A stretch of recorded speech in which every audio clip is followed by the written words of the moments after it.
back live from FEU Tech, and you're watching the Leader I Want Senatorial debates. Let's move on to issues Q&A.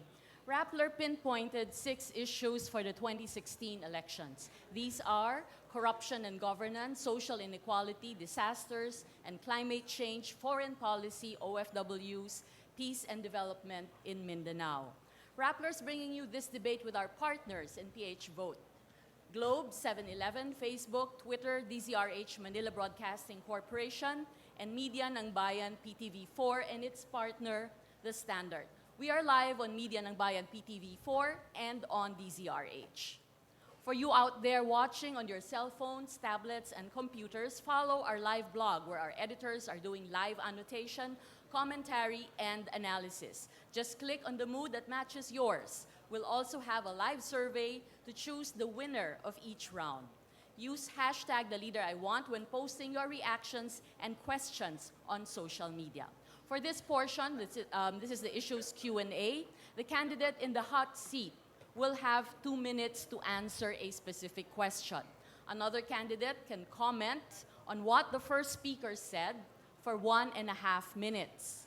The person in the hot seat, the first one who spoke, can rebut also for 1.5 minutes. How will I choose, or how will I know who to call? You just please raise your hand. And then whoever raises his or her hand first, you will be called. You will hear this sound when you have 30 seconds left. So the same. And the sound when your time runs out is the buzzer. Okay, so the first question goes to the gentleman on the left, Secretary Alunan. Former Secretary Alunan, you are running under the ticket of presidential candidate Rudy Duterte. As former Secretary of the DILG, which supervises the Philippine National Police, can you comment on the feasibility of his campaign promise to stop crime in 3 to 6 months? How will that be achieved? You have 2 minutes, sir. Magandang hapon and thank you for asking me that question. I've asked him what he really meant by that. We had a long chat because, as you know, he was my Regional Peace and Order Council chairman when I served as the National Peace and Order Council chairman during the time of President Fidel Ramos. He said, "Sir, it's just like the way you did it in the Philippine National Police. You provided shock treatment. In the first 6 months, you weeded out the corrupt and the inefficient at the command level of the Philippine National Police. Out of 300 generals and colonels, we, after 6 months of reviewing their summary of information, we weeded out through early retirement 68 generals and colonels. And subsequently, in the next 4 years, we were able to weed out 3,000 more. But the shock treatment during the first 6 months kept the rest who were criminal in nature or were inefficient under the radar screens. We were able to put things under control. The important thing is that they understand that what we're doing is professional, it's fair, it's just, and they will follow. If they see that we are siding with other parties, they were going to rebel. Fortunately for us, we did not experience any rebellion. So, that is what he means as well. If I don't restore order within government will not have the integrity nor the capacity to sow fear in the hearts of the criminals. They will not follow government. So he'll start with the cleanup of government so that the criminals can sit up and listen and follow the dictates or the guidance of the Duterte government. That's all what it's all about. It's cleaning up government first before addressing criminality. So it's the shock treatment. Anyone care to comment or pose a question or challenge it? There. Yes. Yeah. Susan. Attorney Montaño. Yes, ma'am, thank you. And therefore, Secretary Alunan, if in your experience it took you 6 years in cleansing the ranks before weeding out those undesirables within the police or the military. Therefore, the 3 to 6 months period targeted by President soon-to-be Duterte would not be possible? Okay, that's the question? Okay, it's not 6 years. I mentioned that it's the first 6 months of the Ramos administration, we provided the shock treatment. And no less than General Pagdilao and General Valderoso, who were with me in Camp Crame, know that. It took us 6 months to review the summaries of information of 300 members of the command group, and we chose 68. Because of that, we were able to provide the shock treatment and deliver the message that we were serious about cleaning house. And because of that, those who were still bent on their criminal activities or were corrupt laid low. That's how we were able to control the situation. 6 months. Any other? General Valeroso? Yes, thank you. I think if this current administration is sensitive enough, it should have started expunging or cleaning up the ranks of the PNP and the AFP if they deem it fit, and probably they don't have to wait for the result of the elections and the position of a candidate that is going to clean up government and prevent the rise of criminality and corruption in government. So I think the government should start it now and don't wait after the elections when somebody has already been elected to do these things for them. So thank you. Yes, Mr. Alunan, care to comment on that? Reply to his comment? I agree completely with General Valeroso. In fact, the government should have done that from day one when they hit the ground. They should have hit the ground running in 2010. But we haven't seen any of the sort. In fact, there are many people in government who are known to be corrupt but continue to stay in their positions of power because the perception is that they're being coddled. And this has not improved the situation for crime and corruption in government. That's the reason why people think that we have a culture of impunity and entitlement. Anybody can just commit a high crime and get away with it because they happen to occupy positions of power. Look at DAP and PDAF. They're not killing individual people, but they're depriving millions of the money that they need to be able to improve their quality of life. Now, that to me is a bigger crime because they hold positions of power, they hold opportunities to improve quality of life, but they have not. Thank you, Mr. Rafi Alunan. We'll move on to Congressman Liban. You plan to establish a Department of Families, Seniors, Women, Youth, and Children on top of the DSWD. Isn't this just another addition to an already bloated bureaucracy? What type of services would this department provide that's not provided by already existing agencies? First You of all, have I 2 want to minutes. make it very clear here that we are not creating a new department. We will be improving the DSWD to be more functional, more focused. What is this proposed Department of Families, Seniors, Women, especially single parents, Youth and Children? This is a department which is already being used by other governments outside the Philippines. So I'm not reinventing anything here. But this department, instead of na pagbigay lang pag may sakuna, may sunog, may baha, para bang parang pabigay lang, alms giving, this must be a functional focused department. A department that is focused on the Filipino family. You know, if you look at the Philippine Constitution, there are 2 salient provisions there. Section 26 of Article 2 and the whole of Article 15 focus on the mandate of the Constitution, that is to promote the Filipino family, protect the Filipino family, and strengthen the Filipino family. Question, ano nagagawa ng gobyerno? Specifically, the Department of DSWD. Wala kang makita. But if we have a new department, it will address the problem of the families, the problem of seniors, elderly abuses will be discussed. Women, domestic violence will be addressed too. The abuses on youth and children will be addressed too. So this is a new department that will be focused on the family and all the constituent members of the family. We're not creating a new department here. We're just improving the DSWD. And I believe the time has come. It is a constitutional mandate, but our government hasn't done anything about it. And when I become a senator with God's blessing and your support, I'll see to it that this department will be, a law will be passed to have this new department. This is the call of the hour. Anyone care to comment? Yes, Mr. Yes, Alunan. it's not going to be a rebuttal, but I'll probably supplement what Congressman Liban said Yes, about go ahead. the family. We have 10 million OFWs abroad. I don't know if that constitutes 10 million families suffering from separation and all of the social costs that go along with poverty, because we have not been able to take care of them here in the Philippines with jobs and livelihood opportunities.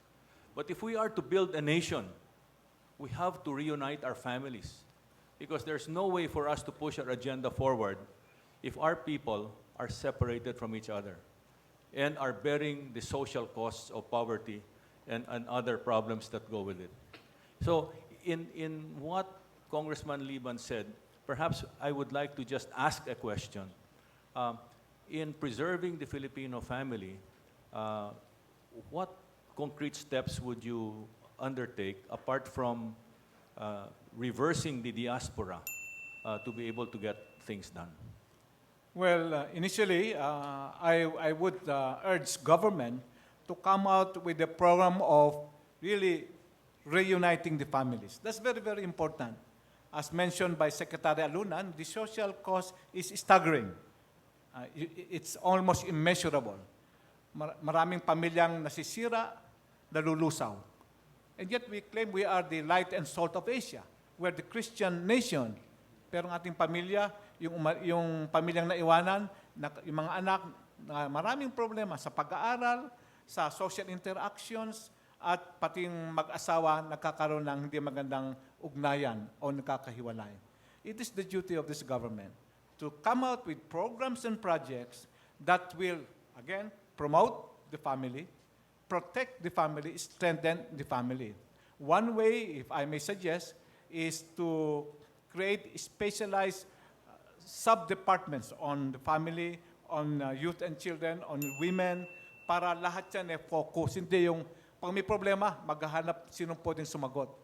In other countries, they have a specialized department for families and the constituent members of the family. Kaya you don't need another lawyer, another department. It's right there. And I hope and pray this will be well funded by this government, by the next government. Yes, Ms. Ople, another reaction. Yeah, just a question. Based on current issues, meron na naman na taniman na bala. Ito naman, elderly couple, I think one of them is 78 years old na, and they were offloaded. They were supposed to leave for LA.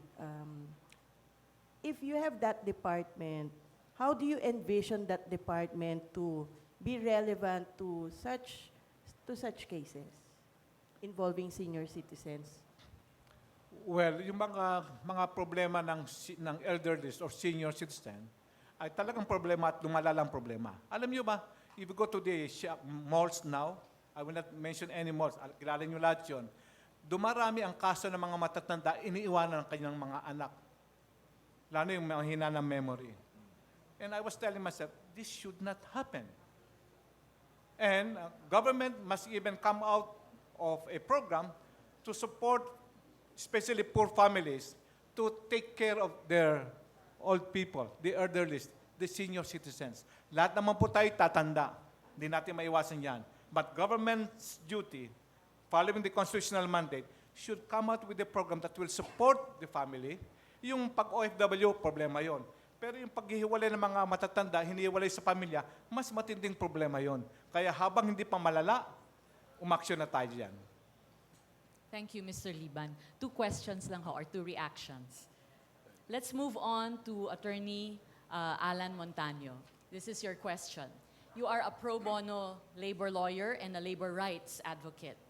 Do you think ASEAN integration benefits Filipino workers? If not, what kind of policies do you think the country should adopt in order to protect Filipino workers as ASEAN economies integrate? You have 2 minutes. Thank you very much for the question. First, Unang-una, ang importante siguro diyan in the harmonization of professions and skills. Medyo nakalamang tayo after all this had been harmonized, comparing our culture with our other neighboring countries. Filipino workers has advantage, I would submit. One, while it's not a good policy to export our human resources, but given the realities that we have, given the realities that jobs in this country is so limited, in short, we don't have other choice but to grab the opportunity offered by this ASEAN integration. As of today, in the inter-ASEAN countries, talo natin halos lahat ng mga kapitbahay natin when it comes to policies protecting migrant workers. I had been in Middle East, in Europe, and nakakataba ng puso. Somehow, ang isang konsolasyon natin is that our government somehow, isa sa mga achievement perhaps, compared with our other neighboring countries, mas taken care of yung ating mga OFWs than any other OFWs in other countries. Yun ang isang konsolasyon natin. But it doesn't, but I should say, with this ASEAN integration, we have to keep our labor force equipped with skills so that they should be more competitive than any other labor force in our neighboring countries. Ang isang maganda sa programa sa nagaganap sa ngayon is yung ating skills development na tinutukan ng gobyerno nitong mga recent times. But more has to be done on this aspect. All right, quick reactions. Yes, Mr. Pagdila. Thank you very much. Let me ask Senatorial and Montano. ASEAN integration will see the entry of goods and services into our country without so much government restriction, right? How will you ensure that our goods will be as competitive, our services will be as competitive to the rest of those belonging to the other countries, so that at least we can be sure that our future workforce will have a better chance in seeking employment. And of course, also our products will also have a better chance against those being produced by other countries. Can you give us specific programs for that? We have to realize, even long before this effectivity of ASEAN integration last December 15, 2015, ay tayo yung pinaka-ambisyosong bansa sa buong Southeast Asia. Panahon pa ni Ramos, inopen up na natin yung ating ekonomiya. Halos wala nang natira dyan. Halos 98% of our economy has already been opened up. In short, kaya nung before, masyado akong scared dito sa implication o sa impact nitong ASEAN integration. But when I've heard Secretary Domingo Den, when we invited him in one of the forum, I realized he is right. Parang sa isip nating mga Pilipino, ito darating ang ASEAN integration, bang, itong ganitong problema ang mangyayari. Pero totoo nga, in the last 5 years, in the last 7 years, nag-open up na tayo. Halos zero tariff tayo sa halos lahat ng kaya. Naging kawawa nga yung ating naging ekonomiya. But the advantage is that, since nandoon na tayo, in short, matagal na tayong nasalang dyan, di tulad ng mga kapitbahay natin na talagang naninibago, talagang ang impact ramdam nila yon. Pero yung atin, since Philippines has been there for so long a time, or more than 10 years ago. So in short, hindi maninibago yung ating mga negosyante. But we have to take step to protect the interest of our business people. Particularly, we have to prepare our labor force in the process of this integration. Quick follow-up, Mr. Alunan. Yes, I'd like to make a comment. It's a very complex issue, labor protection in an ASEAN setting, because we have 10 countries with different cultures, different sets of laws. And we haven't moved to come up with a common labor code for ASEAN and how to protect migrant labor within ASEAN. The other thing that we have to look into is the strength of our institutions to protect our labor abroad. Our diplomatic institutions, for example, are they strong or are they weak? Our OWA and POEA, are they strong or are they weak? you and I come across information on a regular basis about our laborers being abused. In Sabah, for example, our Muslim brothers there are being mistreated by our Malaysian counterparts and expelled from Malaysia, all because of the Sabah issue. In Saudi Arabia, in Singapore, in Hong Kong, we hear of abuses against our OFWs, and yet we see that our government seems to be inutile. And then when our workers are caught between a war, between two factions fighting a war, our government cannot even bring them out of harm's way. So we have to look into diplomatic initiatives and the strengthening of our institutions. Attorney Montano. Yes, I can, but agree with the point raised by Secretary Alunan. So nothing else to add? You're in agreement? Yes, definitely. In short, we have a lot to do. While I have been receiving, when I have the chance, in fact, I have been in Qatar last year upon invitation of Building and Woodworkers International. It's an initiative of trade unions inviting trade union counterpart in the Philippines to observe the real working condition of our workers there. One good consolation that we have, compared with other nationalities, our workers there are somehow taken care of by our government. But definitely, there is a large room for improvement. But one consolation I said we have is that compared with Bangladesh, with Indonesia, with name it, while we have a lot of migrant workers there, somehow there is that some positive feedback from other nationalities, as well as from other fellow countrymen as well. But again, there is that big room for improvement, for sure. Okay, thank you very much, Attorney Montano. Use #TheLeaderIWant when posting your reactions and questions on social media. We'll be right back for the rest of the candidates on the issues Q&A portion. Stay with us. Again, a 2-minute break.